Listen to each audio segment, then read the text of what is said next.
Assalamualaikum anak-anak. Apa kabar anak-anak hari ini?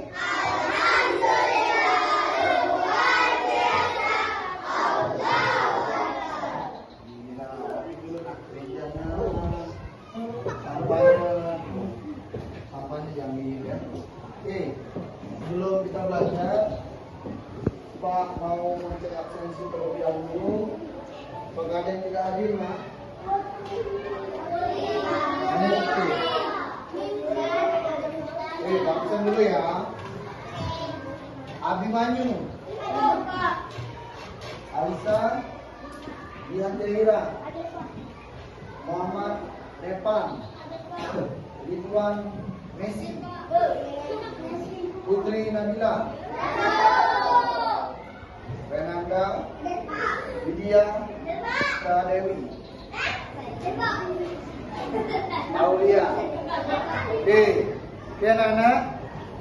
Hari ini Pak akan mengajar pelajaran bahasa Indonesia. Untuk itu dibuka dulu bukunya bahasa Indonesia di halaman 79. Di sini Pak juga sudah menampilkan pelajaran bahasa Indonesia mengenal pantun ya. Pengertian pantun, ciri-ciri pantun, jenis pantun dan contohnya. Bisa saya latihan. Oke, sudah? Yang ini sudah kelihatan sebelah kanan. Kelihatan nggak? Nah, benar ya. Oke, sudah? Sudah nak? Oke, ini Pak tampilkan video singkat pembelajaran. Ya. Oke, pelajaran hari ini kita akan belajar mengenai pengertian pantun, ciri-ciri pantun, jenis-jenis pantun, dan cara membuat pantun. Nanti akhirnya kita akan membuat pantun, yang mana pantun itu kalian sendiri yang akan membuatnya. Paham? Terus dengan mempelajari hal ini kalian akan memahami pantun dan dapat membuat pantun dengan baik. Oke, untuk itu ada yang tahu belum apa itu pantun? Pantun istilah apa? Ini pantun adalah salah satu jenis irama yang memiliki irama dan mengandung makna. Tadi Captain ini sudah benar menjawab fungsi lama, tapi kurang tepat ya nak ya. Tapi sudah bagus, sudah berani. Oke, ada pun ciri-ciri pantun. Perhatikan nak video pembelajarannya. Ada pun ciri-ciri pantun. Setiap bait pantun terdiri dari 4 baris. Ada 4 baris. Ini tadi terbang ya. Oke. Jadi setiap bait pantun terdiri dari 4 baris. Baris 1 dan 2 disebut dengan sampiran. Ini ada 1, 2, 3, 4. Kalau Jihad perhatikan ya. Jadi yang 1, 2 ini disebut dengan sampiran. Lalu yang bait ketiga dan 4 baris 3, 4 disebut dengan isi. Isi ya. Ada ciri-ciri pantun. Kalau tadi jenis pantun ya, perhatikan. Ini ciri-ciri pantun. Coba baca bersama. Ciri-ciri pantun. Memiliki rima ABAB. Maksudnya rima pada baris ke-1 sama dengan pada baris ke-3. Ya.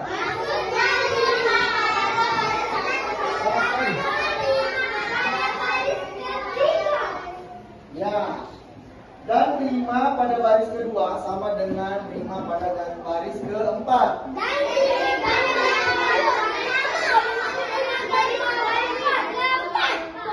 Oke, contoh. Coba dibacakan, coba. Boleh. Pergi ke rumah Bibi Rara. Bibi Rara sedang merenung. Betapa hati yang gembira jalan-jalan ke puncak gunung. Oke, bagus. Ini Pak buat barisnya dulu, 4 baris ya. Nah, ini sebenarnya semua. Terus rima pada pantun adalah bunyi vokal akhir di setiap akhir pantun. Ini nak yang dimaksud dengan rima pada pantun. Ini kan Pak, kalau 1, ini baris ke-1, ini baris ke? Ini? Ketiga. Awal akhiran dari baris ke-1 itu apa? Ra. Ra ya. Terus pada baris ketiga juga harus ra. Karena itu yang disebut dengan AB. AB. Jadi A1 ini baris pertama harus sama dengan baris ketiga di akhirannya. Ya, disesuaikan. Kalau ini kan tadi ra ujungnya di akhirnya.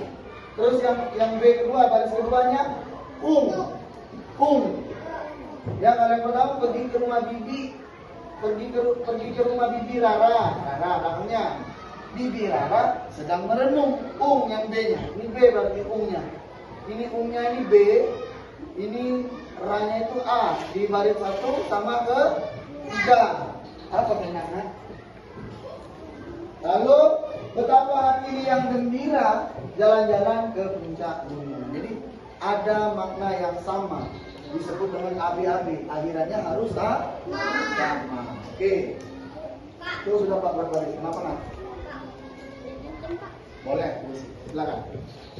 Oke, sambil temannya mau berbeda, yang lain perhatikan ya.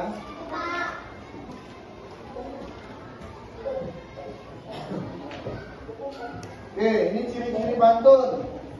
Setiap baris atau kalimat terdiri dari 8 sampai dengan 12 suku kata. Contoh, pergi ke rumah bibi Rara, tadi yang sudah dibacakan oleh temannya. Rapi ya? Itu sudah dibacakan oleh temannya. Ya, ciri-ciri pantun itu setiap baris atau kalimat terdiri dari 8 sampai 12 suku kata. Ini kata kuncinya. Ya. Ya, pergi. Ini di meja 1, pergi, 2 ke rumah bibi Rara. Hitung 1, 2, 3, 4, 5, 6, 7, 8, 9. Makanya dia disebut 9 karena ada 9 suku kata. Ini ciri-ciri pantun itu, dia berisi dari berapa suku kata? 8 sampai 12. Iya, 8 sampai dengan 2 kata. Terus kalian di sebelahnya ini juga dia aja seperti ini nak, per suku kata. Karena tidak boleh kalau misalnya kurang dari 8 suku kata itu tidak termasuk di pantun. Bisa masuk di puisi atau puisi lama atau syair ya. Kalau syair-syair Melayu itu kan ada. Terus dari ciri-ciri pantun. Nah, ini jenis-jenis pantun. Pada jenis-jenis pantun ini, pantun itu terdiri dari 4 jenis. Yaitu ada pantun nasihat yang berisi nasihat, ada pantun agama yang berisi nasihat tentang keagamaan, lalu ada pantun jenaka, ada pantun teka-teki yang berisi teka-teki yang bisa dijawab oleh tanduk di kaki. Ayam. Hah? Ayam. Ayam. Ayam. Iya, ayam itu juga ada ayam. Iya kan? Lalu pergi ke Jogja di bulan Juni. Ini untuk yang jenaka ya. Jenaka, pantun jenaka ini buat anak-anak hari ini. Tadi sudah Pak berikan materi seputar pantun dan juga Pak contohkan salah satu contoh pantun, jenis pantun dan ada kaitannya untuk kita misalnya memberikan teka-teki melalui pantun. Misalkan kita untuk menasihati seseorang dari pantun bisa. Contoh, itu ada Pak buat di pantun nasihat, Sabtu pagi pergi ke kedai. Pergi bersama abangnya Fajar. Jika kamu ingin pandai, rajin membaca dan belajar. Kan ada nasihat yang disampaikan. Mungkin nanti dikerjakan per kelompok mungkin karena waktunya tidak cukup, nanti bisa kita buat pekerjaan rumah. Jadi satu orang membuat pekerjaan rumah, membuat 2 pantun dari pantun nasihat dan pantun jenaka. Ya, satu mejanya 2 orang dikerjakan di kelompok. Jadi satu orang misalnya 2 orang ini jadi satu kelompok 1, kelompok 2, kelompok 3 dan seterusnya. Ya, membuat 2 pantun. Misalnya kamu buat di pantun sama temannya ini, aku buat pantun jenaka ya, aku buat pantun nasihat. Nanti ketika di sekolah digabungin pantunnya. Buatnya di rumah. Bawa di rumah, bawa ke sekolah ya. Ya, boleh. Oke, sudah paham semuanya anak-anak? Nah, oke. Halo. Berhubung jamnya sudah habis, Pak akhiri pembelajaran hari ini dengan mengucapkan Alhamdulillah. Wassalamualaikum warahmatullahi wabarakatuh. Waalaikumsalam.